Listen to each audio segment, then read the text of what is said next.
Dəyərli izləyicilərimiz, gündəmdə daha çox müzakirə olunan məsələ təhqir və tənqid mövzusudur deyə bilərəm. Anlaşılan ki, bəzi insanlar tənqidlə təhqiri fərqləndirə bilmir. Ona görə də biz düşündük ki, Baxda YouTube kanalında bugün elə ən çox müzakirə olunan məsələlərə aydınlıq gətirək və bu aydınlığı bir peşəkar tərəfindən gətirək. Yeri gəlmişkən, hər birinizdən xahiş edirəm, yayımızı mütləq bir dəfə bəyənin və kanalımıza abunə olmağı unutmayın. Deməli, suallarımızı cavablandıracaq şəxs bugün kimdir? Vəkillər Kollegiyasının üzvü, Vəkillərin İntizam Komissiyasının üzvü, Vəkillərin Dentologiya Komissiyasının üzvü, Magendavet şirkətinin Hüquq Departamentinin rəisi Elvin Əliyev. Elvin bəy, xoş gəlmişsiniz. Xoş gördük, təşəkkür edirəm. Bugün sizə suallarım çox olacaq. Necə deyirlər, sizi göydə axtarırdım, yerdə əlimə düşdünüz. Elə başlıqda dediyim kimi təhqir və tənqid anlayışından istəyirəm danışaq. Yəqin ki, siz özünüz də sosial şəbəkələrdə rastlaşırsınız ki, insanlarla bağlı, məsəl üçün, bir məsələni müzakirəyə çıxarırsan və yaxud da ki, fikrini deyirsən heç bir təhqir olmadan, amma dərhal başlayır onu müəyyən kütlə təhqirə yozmağa. Sən təhqir etdin, məsələn, o sənə cavab verdi. Tənqidlə təhqiri ayırmaq üçün biz necə izah edə bilərik bugün insanlara bunu? Çox təəssüflər olsun ki, günümüzün aktual mövzusudur. Yəni, bizim mental dəyərlərimiz əslində ona o qədər də icazə vermir ki, bu gündəmdə qalsın bu mövzu. Hansı ki, təhqirlə tənqidi seçə bilməyək və nə qədər ki, şəxslər təhqir olunacaqdır, mövzu aktual olaraq qalacaqdır. Yəni, tənqid bildiyimiz kimi ictimai qınaq kimi bir prosesdə hardasa şəxs təhqir olunmadan ictimai qınağa məruz qala bilər. Bununla bağlı da hər hansı bir yəni şəxsin əməlində istər təhqir, istər böhtan, hər hansı bir cinayət məcəlləsinin və yaxud da İnzibati Xətalar Məcəlləsinin müvafiq maddəsinin tərkibi yoxdursa, burada heç bir cəzadan və yaxud da ki, tədbir növündən söhbət gedə bilməz. Yəni, hər hansı bir şəxs fikir bildirə bilər ki, yəni bizim dəyərlərə uyğun deyil bu sürətlə maşının idarə olunması və yaxud da küçədə harayışır salınması, şəxsin adını çəkərək belə onun elədiyi əməllə bağlı fikir bildirmək, yəni o təhqir yoxdursa həmən ifadələrdə bir mənalı olaraq ictimai qınaq, tənqid rolunu oynayır. Lakin təhqirlə bağlı bildiyimiz kimi Azərbaycan Respublikasında ilk öncə Azərbaycan Respublikasında yaşayan şəxslərin hüquqları Azərbaycan Respublikasının konstitusiyası ilə qorunur. Eləcə də ki, həmin konstitusiyanın müvafiq maddəsində də insanın şərəf və ləyaqətinin qorunması ilə bağlı bir maddə var. Bundan əlavə çox vaxt sosial şəbəkələrdə qarşılaşırıq biz. Yəni, bu sosial şəbəkələrdən düzgün istifadə edə bilməyən şəxslərin problemləridir ki, həmin şəxslər istədikləri kimi özlərinin sosial və yaxud da ictimai nüfuzundan istifadə edərək digər şəxsləri, üçüncü şəxsləri təhqir edirlər və bunun fərqində deyirlər ki, ağızlarından çıxartdıqları cümlə sabahı günü cinayət məsuliyyətinin yaranmasına səbəb olur. Belə ki, qeyd eləmək istəyərdim ki, son zamanlarda artıq kütləvi bir hal almışdır. Əsas da tanınmış şəxslər arasında gedir bu məsələlər ki, bəlkə də nəyəsə özlərini arxain hesab edirlər, bəlkə də onların barəsində hər hansı bir tədbirin görülməyəcəyinə öz daxillərində inam yaradaraq qarşı tərəfin barəsində xoşagəlməz ifadələr işlədirlər və bu belə deyək ki, Azərbaycan Respublikası Cinayət Məcəlləsinin 147-ci, hətta 148-ci maddəsinin tərkibini yaradır ki, təhqir sosial şəbəkələrdə, yəni təhqirin tərkib əlamətlərinin yaranması üçün bununla bağlı qanunvericiliyin də tələbində bir mənalı olaraq göstərilir. Avropa İnsan Hüquqları Məhkəməsində kifayət qədər qərarları var. Misal çəkmək olar ona, Ali Məhkəmənin də müvafiq qərarı var, hansı ki, xüsusi ittiham qaydasında şikayətlərin verilməsi ilə bağlı 21 fevral 1994-cü il tarixli qərarında da bir mənalı olaraq Ali Məhkəmə mövqeyini nümayiş elətdirmişdir ki, yəni şəxs, yəni təhqirlə bağlı, istər böhtanla bağlı ilk öncə həmin məlumatların yalan olması və şərəf və ləyaqətinin alçaldılmasına yönəlməlidir. Ondan əlavə də sosial şəbəkələr vasitəsilə və yaxud da məqalələrdə dərc olunmalıdır, yayılmalıdır. Bu üç halın üçü də olduğu halda bir mənalı olaraq artıq təhqirlə bağlı Azərbaycan Respublikası Cinayət Məcəlləsinin 147-ci və yaxud da böhtanla bağlı 148-ci maddənin tələbləri tərkib hissəsi yaranır və həmin maddələrin sanksiyalarında da kifayət qədər ağır cəzalar var. Birində hardasa təhqirlə, böhtanla bağlı qeyd eləmək istəyərdim ki, yəni bu həmin şəxsin bəzən böhtanla təhqiri də qarışdırırıq. Böhtan şəxsin hərəkətləri ilə bağlı olan hallardır ki, yəni ünvanlanan şəxs bu hərəkəti eləmişdir, bunu eləmişdir. Məsəl üçün hər hansı bir cinayətdə ittiham eləməkdə, dələduzluq eləmişdir, oğurluq eləmişdir, mənimsəmə, israf etmə cinayətlərində və yaxud da digər cinayətlərdə ittiham eləyir şəxs və böhtanda həmin maddənin 2-ci bəndində qarşı tərəfi ağır və yaxud da xüsusilə ağır cinayətdə ittiham eləyirsə, artıq bu 3 ilədək müddətə azadlıqdan məhrum etmə cəzası gözlənilir real cəza olaraq. Onun alternativ cəzalar da nəzərdə tutulubdur. Lakin əksər hallarda azadlıqdan məhrum etmə cəzası tətbiq olunur. Yəni bununla bağlı kifayət qədər misallar çəkmək olar ki, sosial şəbəkələrdə də axtarış versələr özləri görərlər. Lakin şəxslə bağlı hər hansı filan ki, yəni bir mənalı olaraq qarşı tərəf müəyyən bir sosial və yaxud da ictimai nüfuza malikdir. Respublikada və yaxud da respublika xaricində və onun ünvanına xoşa gəlməz və həqiqətə uyğun olmayan ifadələr işlədirlər. Və bu şəxs artıq ictimaiyyətdə, onun tanışlarının arasında və yaxud da cəmiyyətdə nüfuzdan düşmüş sayılır. Yəni bunun bunun sözlərinin artıq dəyəri qalmır ictimaiyyət arasında ki, bunun keçmişi ilə bağlı və yaxud da bugünlüyü ilə bağlı, gələcəyi ilə bağlı artıq onun şərəf və ləyaqətini şübhə altına alınır ki, bu həqiqətənmi bu, yəni bu xarakterə məxsus olan bir şəxsdirmi deyə.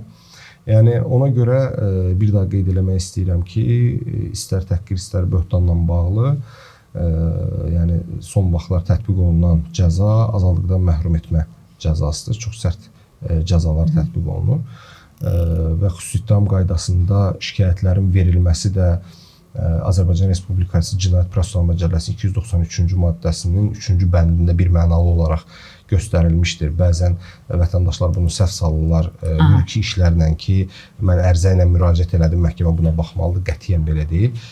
Yəni həmin maddədə nəzərdə tutulan, maddənin bəndlərində nəzərdə tutulan halların hamısına istinad olunmalıdır.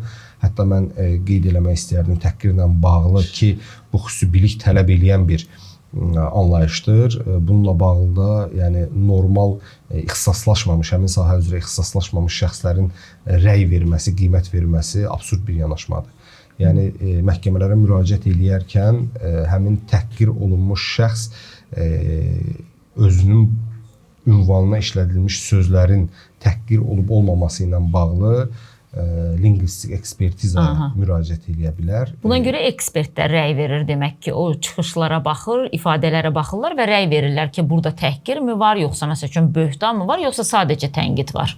Artıq bilirsiniz, Sədə xanım, məsələ nədən ibarətdir? Yəni bizim cəmiyyət kifayət qədər savadlı bir cəmiyyətdir və biz ona qərar, yəni daxili inamımızda və yaxud da ki, formalaşan təcrübə ilə özümüzdə bir qərar verə bilirik ki, artıq ki, bu təhqirdir.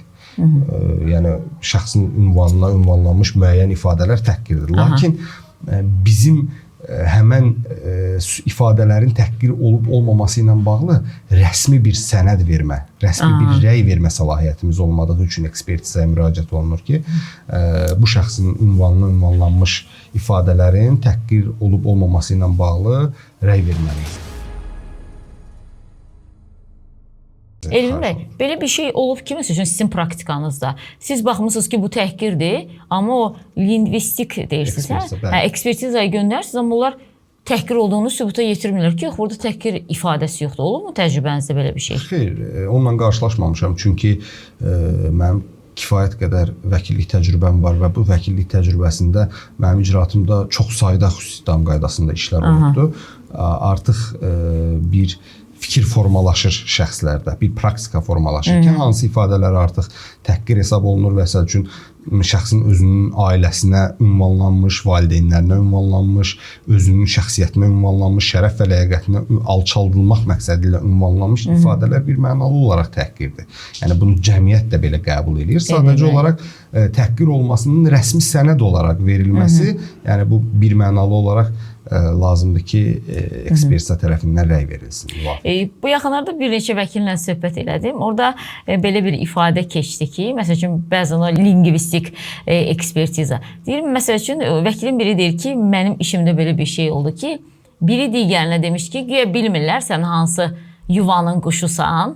Deyir, məsəl üçün onu belə təhqir kimi təqdim etmişdi. Deyir, amma məsəl üçün ekspertiza dedi ki, yuva nədir? Yuva bildiyimiz evdir. Quş nədir? Uçan quş. Yəni bunu hansı yuvanın quşusan, dedim bizi kimisə aşağılamaq üçün, kimisə təhqir etmək üçün deyirlər ki, güya filan kəsin xəbəri yoxdur, sən hansı yuvanın quşusan. Amma o ekspertiza bunu ayrı-ayrı söz olaraq incələyir. Yuva evimizdir, quş da ki, bildiyimiz səmada uçan quşdur. Burada heç bir təhqirdən söhbət gedə bilmir. Sizcə təhqirdir, bu bilinmir sən hansı yuvanın quşusan, yoxsa ekspertiza düz rəy verir burada? Bilirsiniz, ekspertin rəyi məhkəmə üçün, belə deyim ki, məhkəmənin gələcəyi qənaət üçün məcburi bir nə deyil. Aha, yəni o qədər önəmi yoxdur deyə bilərik. Önəmi var, amma məhkəməyə təsir nöqtəsi deyil ekspertiza rəyi ki, mütləq ona istinad eləməlidir. Hətta ekspert rəyini belə deyək ki, sındıracaq hər hansı bir sübut ortaya çıxarsa, ekspert rəyi qüvvədən düşmüş hesab olunur ki, sizin sualınıza gəldikdə hansı yuvanın quşusan, ekspert qarşısında, məsəl üçün, ekspertiza təyin olunanda bunu vəkillər üçün də bu şərait yaradıldı. Yəni, vəkil özü də artıq müstəqil ekspertiza mərkəzinə müraciət edə bilər və o həmən rəyə əldə olunmasına nail ola bilər. Ki, hansı yuvanın quşusan məsələsində video çarx təqdim olunur ekspertə.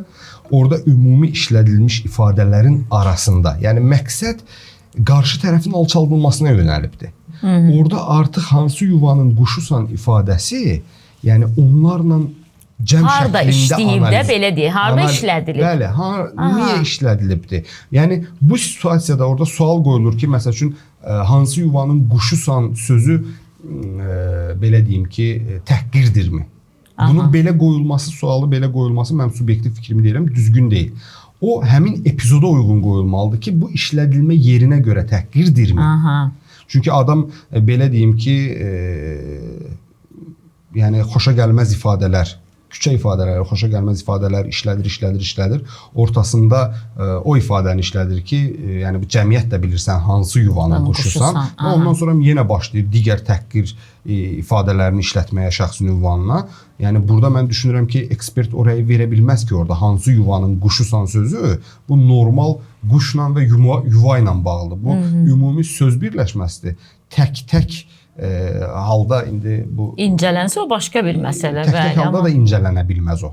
O söz birləşməsi və cəm şəklində işlədildiyi situasiyaya uyğun olaraq rəy verilir ki, yəni yenə də qeyd edirəm, şəxs təhqirlə ifadələrini başlayır, ortada hansı yuvanın quşusan ifadəsini işlədir və təhqirlə davam elətdirirsə, artıq onun orada işlətdiyi hansı yuvanın quşusan, yəni bu mənim yenə də qeyd edirəm, subyektiv fikrimdir, təhqir kimi qəbul olunmalıdır. Elvin bəy, necə düşünürsünüz? Bizdə Azərbaycanda bu sosial şəbəkə istifadəçiləri ilə bağlı qadağalar nə qədər sərtdir?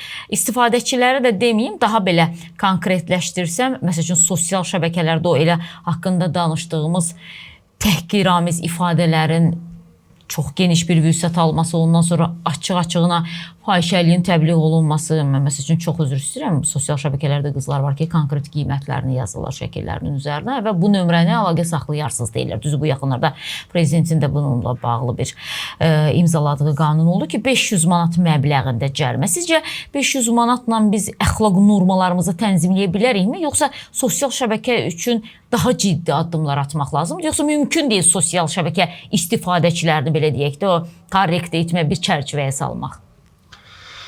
Bilirsiniz, bu təkcə Azərbaycanla əlaqələndirmək olmaz. Həmən problem ümumi dünyavi bir problemdir və qarşısının alınması cəmiyyət baxımından və kütlə baxımından biraz çətindir. Hansı ki siz də qeyd elədiniz, ölkə rəhbəri hətta bu məsələyə münasibət bildirdisə, qanunlarda hər hansı bir əlavənin olması, dəyişikliyin olması ilə bağlı əmri imzaladı, səhv eləmirəmsə. Bu o ölkə rəhbəri səviyyəsinə çatıb artıq ölkə rəhbəri buna münasibət bildirirsə və artıq deməli ki, vəziyyət ciddi bir hal almışdır. Ciddi bir hal almışdır və bildiyimiz ki, yəni biz Azərbaycanlıyıq, Azərbaycan Respublikasının vətəndaşıyıq, Azərbaycanda yaşayırıq və bizim müzəffər ali baş komandanımız var və nə qədər sərt, dəqiq qərarlar verdiyi kimi də insanların, xalqının rifahını düşünən bir respublika rəhbərimiz var bizim.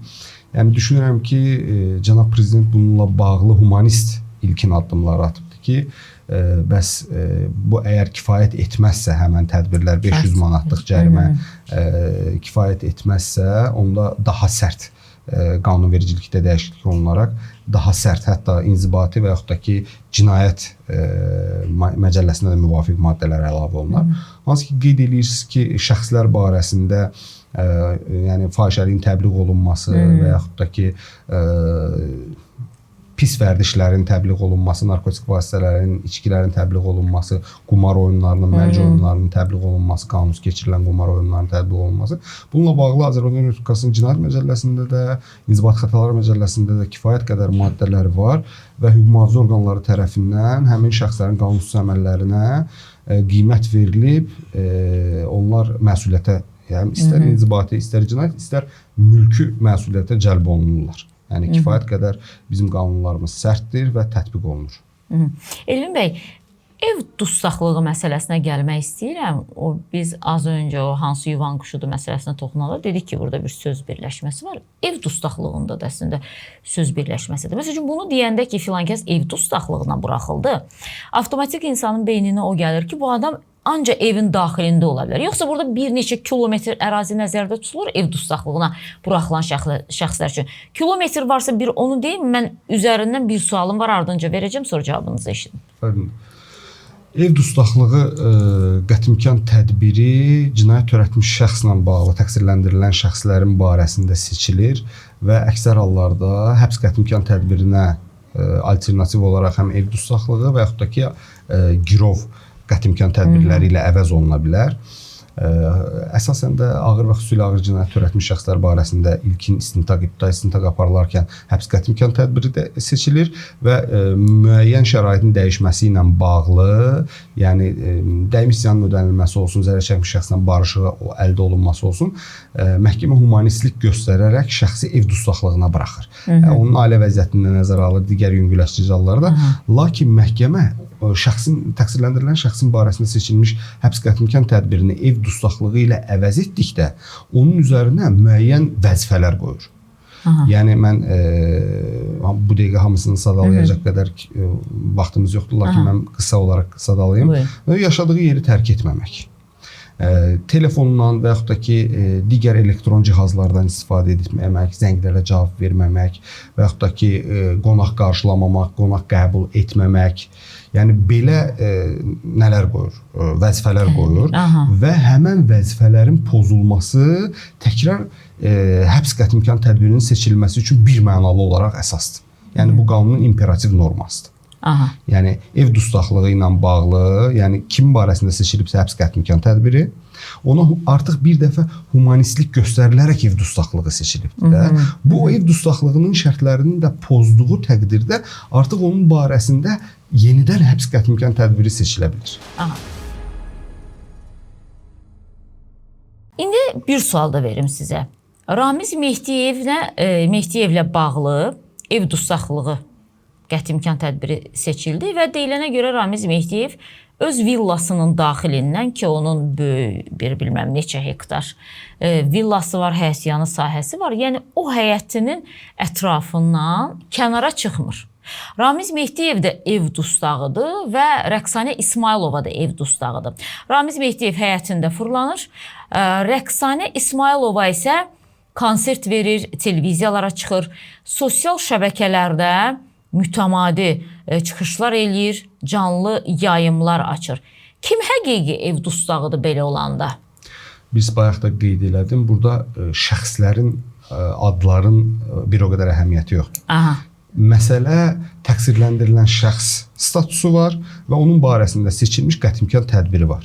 Bu qətimkan tədbirinin bayaq da qeyd elədim ki, həbs qətimkan tədbirinin ev dustaqlığı ilə əvəz olunması zamanı məhkəmə təqsirləndirilən şəxsin üzərinə vəzifələr qoyur. İndi baxmaq lazımdır ki, ev dustaqlığının həbs qətimkan tədbirinin əvəz olunması barədə məhkəmənin müvafiq qərarında təqsirləndirilən şəxsin üzərinə hansı vəzifələr qoyulubdur?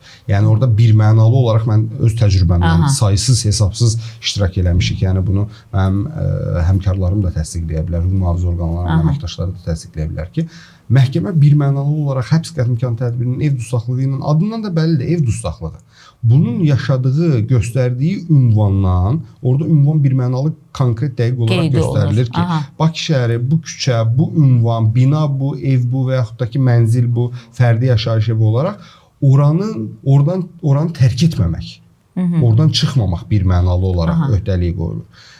Telefondan istifadə eləməmək, elektron vasitələrdən, məsəl üçün planşet olsun, ona alternativ hər hansı bir əşyalardan istifadənin olunmaması, gələn zənglərə cavab verilməməsi, ondan qonaq qəbul eləməməsi, yəni bu çox tələblər içərisində bunlar var. Mən saydıqlarım birmənalı olaraq həbs qətimkan tədbirinin ev dustaqlığı ilə əvəz olunması zamanı bütün təqsirləndirilən şəxslərə şamil olunur. Amma mütləqdirmi ki, şamil olunsun? Məsəl üçün, o məhkəmənin səlahiyyətində olan bir məsələdir. Onu məhkəmə tətbiq eləyir, həmin vəzifələri təqsirləndirilən şəxsin üzərinə qoya da bilər, qoymaya da bilər ki, bugünə qədər hələ o vəzifələr qoyulmayan şəxs olmur. Mən indi burada Rəqsan İsmayılovanın adını çəkdim. Bunu biraz qərəzə yozmasın bizim izləyicilərimiz. Mənim təcrübəmdə olubdur belə bir iş. Biz, yəni mən təqsirləndirilən şəxsin müdafiəçisi idim, müqavilə bağlamışdım. Yəni biz uzun çəkən prosesdən sonra şəxsin ibtidai istintaq dövründə həbs qətimkan tədbirinin ev dustaqlığı ilə əvəz olunmasına nail olduq. Lakin buna baxmayaraq şəxsə mən dəfələrlə məhkəmənin qərarında göstərdiyi vəzifələri elan elədim, izah elədim. Hətta onun WhatsApp mobil nömrəsinə də öz qeydlərimi yazdım, səs formasında da göndərdim ki, bu şərtlərin birisini pozsan mütləq qaydada təqdimat veriləcəkdir və seçilmiş ev dustaqlığı qətimkan tədbiri həbs qətimkan tədbiri ilə əvəz olunacaq. Çünki ev dustaqlığı qətimkan tədbirinin nəzarət olunması da müvafiq quruma tapşırılır. Və o müvafiq qurum hansı qurumdur ki, məsəl üçün Rəqsanə İsmayılova sosial şəbəkədən istifadə etməməlidir, amma açıq-açıq kimə istəyirsə orada fikrini deyə bilir. Hansı qurum nəzarət etməlidir ki ona? Bunu yəni həmin ərazidə yerləşən icra probasiya şöbəsi də nəzarət edə bilər. Buna hüquq mühafizə orqanları da nəzarət edə bilər. Yəni onunla bağlı sahə müvəkkili məsəl üçün müraciət eləyə bilər ki, bu ev dustaqlığı seçilmiş şəxsi çöldə gördük və yaxud da efirlərdə gördük, bu yerdə gördük, bu ev dustaqlığı şərtlərini pozur. Ona görə də bunun barəsində müvafiq tədbir görülməklə bağlı raportla müraciət eləyə bilər və istintaq orqanı birmənalı olaraq həmin şəxs barəsində yenidən vəsatət və təqdimatla çıxış eləyə bilər ki, yəni ev dustaqlığı qətimkan tədbirinin şərtlərini pozub ki, mən o misalı bayaq davam etdim ki, özümün icraatında olmuşdu. Dəfələrlə xatırlatmağıma, deməyimə baxmayaraq şəxs yaşadığı ərazini öz başına tərk eləyirdi, telefonlarla danışırdı, sosial şəbəkələrdə yəni canlılar açırdı. Bununla bağlı bir-iki dəfə humanistlik göstərilərək şəxsə belə rəsmi olaraq bildirildi ki, siz ev dustaqlığı qətimkan tədbirinin şərtlərini pozursunuz, bunlara əməl eləyin. Lakin gördülər ki, əmələ gəlmir, şəxs artıq təqdimat verildi və yenidən həbs olundu. Elvin bəy, bir də bu ilə bağlı sonuncu sualımı verim. Ola bilərmi ki, məsəl üçün müğənni üçün bir istisna olsun ki, adamın çörəyi konsertindən çıxır, efirə çıxıb ifa etdiyi mahnıdan çıxır deyə bu hallarda güzəştlər var ki, o konsert də verə bilər, efirə də çıxa bilər. Ola bilərmi ki, belə istisna olsun müğənni üçün? Bəlli olduğu kimi bunun birinci şərti evdən çölə çıxmamaqdır. Ev dustaqlığıdır bu. Evdən çölə çıxmamaqdır. Birinci vəzifə bununla qoyulur ki, yaşadığı ərazini tərk edə bilməz. Zərurət yarandığı halda məlumat verərək, məsəl üçün təcili tibbi yardımla bağlı çıxa bilər və yaxud da ki, yəni bu yəni təxirə salınmaz bir şey olsa çıxa bilər də artıq, bəli. Bir halla bağlı şəxs çıxa bilər. Yenə də qeyd edirəm ki, yəni onun barəsində seçilmiş ev dustaqlığı qətimkan tədbirindən məhkəmə hansı halları, hansı vəzifələri qoyduğunu bilmədən də o fikri bildirmək absurd olar ki, biz bilmirik ki, şəxs barəsində məsəl üçün hansı vəzifələr qoyulubdur. Məsəl üçün ola bilər ev dustaqlığı qətimkan tədbiri seçilibdir şəxsin barəsində, amma istisna olaraq məsəl üçün konsertlərdə iştirak eləyə bilər və ya hansı bir toylarda iştirak eləyə bilər ki, yenə də qeyd edirəm, belə bir halla ümumiyyətcə qarşılaşmamışıq biz. Yəni təcrübəmdən, mən öz təcrübəmdən danışıram ki, mənim təcrübəm qanun deyil. Mənim yaşadığım, gördüyüm işlərlə bağlıdır. Yəni belə bir hal olmayıbdır ki, istisna versin ki, məsəl üçün işinlə bağlı Moskvaya gedib gələ bilərsən və ya işinlə bağlı Dubaya gedib gələ bilərsən. Amma ev dustağısan. Ev dustağısan. Yəni bunun mahiyyəti ondan ibarətdir ki, yəni siz ev dustağı hansı qətimkan tədbiridir? Həbsi alternativ seçilir. Həbs qətimkan tədbirinə alternativ seçilən, yəni həbs qətimkan tədbiri ən ağır qətimkan tədbirlərindən biridir. Ən ağırıdır deyərdim mən sizə. Oradan yəni başqa o yanı yoxdur. Yəni buna alternativ ev dustaqlığı seçilirsə, deməli ondan bir pillə yüngüldür. Sadəcə sən cəza çəkmə müəssisəsində deyilsən, evində oturursan. Bəli, yəni o sizə o halları vermir ki, siz nə istədiyiniz hərəkəti eləyə bilərsiniz. Bircə, ölkə belə deyək də, paytaxtı tərk etmədən ürəyiniz istəyən hər şey eləyə bilərsiniz. Yəni birinci şərt odur ki, evdən çölə çıxmamalısınız. Və mən onu qeyd edeyim ki, istər Rəqsanə xanımın vəkili olsun, istər mən olun və yaxud digər vəkillərə aiddir. Biz müqaviləni bağlayarkən konkret təşkilatın adı yazılır. Misal üçün, Bakı şəhəri bu rayonun polis idarəsinin istintaq şöbəsi. Və mənim şəxsin hüquqlarının müdafiəm ancaq ora üçün nəzərdə tutulub. Mən küçədə, bacada, digər orqanda mən onun vəkiliyəm deyərək yanına düşüb gəzməyəcəm. Yox, qətiyyən. Mənim müqaviləm ancaq istintaqla bağlıdır. Nə mən müqavilə bağlı hüquqlarını müdafiə elədiyim şəxs məndən onu tələb eləyə bilməz ki, mənə məsəl üçün Səidə xanım bu ifadəni işlətdi, onun payını verək belə elə. Qətiyyən elə bir şey yoxdur. Mənim sizin müdafiəm nə? İstəsəz əgər o ilə bağlı da müqavilə bağlayaq, hansı məhkəmədədirsə gedim orada. Amma küçədə, bacada, gecə, saat, günorta bu vəkillə müqavilə bağlamışam, bu ömrü boyu 7-24 mənim yanımda olacaq bir anlayış yoxdur. Anladım. Konkret və hansı fəaliyyətlə məşğul olacaq, müqavilədə o göstərilir və müqavilə hansı təşkilata uyğundur. Məsəl üçün, bunu yazmışıq Binəqədi rayon məhkəməsinə və şəxsin problemi polisləndir və yaxud da prokurorluq orqanları iləndir və yaxud da digər istintaq orqanları iləndir, təhqiqat orqanları iləndir. O zaman mən yəni vəkil olaraq şəxs gedib deyəməzəm, mən onun vəkiliyəm, ay hüquq mühafizə orqanının işçisi, sən bunu niyə dəvət edirsən bura? Qətiyyən deyə bilməz. Çünki onun müqaviləsi Binəqədi məhkəməsinədir. Yəni o məhdudlaşır bizim özümüzün də fəaliyyət göstərdiyimiz, yəni hüquqlarını müdafiə elədiyimiz, həm vəzifə olaraq göstərəcəyimiz xidmət məhdudlaşır. Nə göstərəsiyik, hansı xidməti və yaxud da ki, hansı orqanda, hansı təşkilatda, oradan kənarda biz onun müdafiəçisi deyilik. Yəni, heç kəs fikirləşməsin ki, Elvin Əliyevlə vəkil kimi müqavilə bağladım, 24 saat adam mənim vəkilimdir. Qətiyyən elə bir şey yoxdur. Təşəkkür edirəm Elvin bəy, çox sağ olun, sağlarınız. Mən təşəkkür edirəm, xoş oldu mənim üçün də aktual mövzudur. Təəssüf edirəm aktual olmağına görə. Yəni, bir daha təşəkkür edirəm. Siz sağ olun. Bu dəfə də baxdıq, görək ki, cəmiyyət nədən danışır, nəyi müzakirə eləyir və baxanda gördük ki, cəmiyyətimiz təhqirlə tənqid arasında çaşbaş qalıb. Tənqidi təhqirə, təhqiri tənqidə bənzədir. Bir də ki, birinci sən başladın, ikinci o dedi, sən başlamasaydın belə olardı, elə olardı və bizim dəyərli vəkilimiz də söylədi ki, hər birimizin Azərbaycan Konstitusiyası ilə söz və fikir azadlığımız var. Hələ bu insanlar jurnalist olurlarsa, onlar ictimai rəy formalaşdıra bilirlər. Bu dəfə də bundan danışdıq. Gələn dəfə də bizə baxın ki, baxıb görəsiniz daha hansı mövzulardan danışırıq.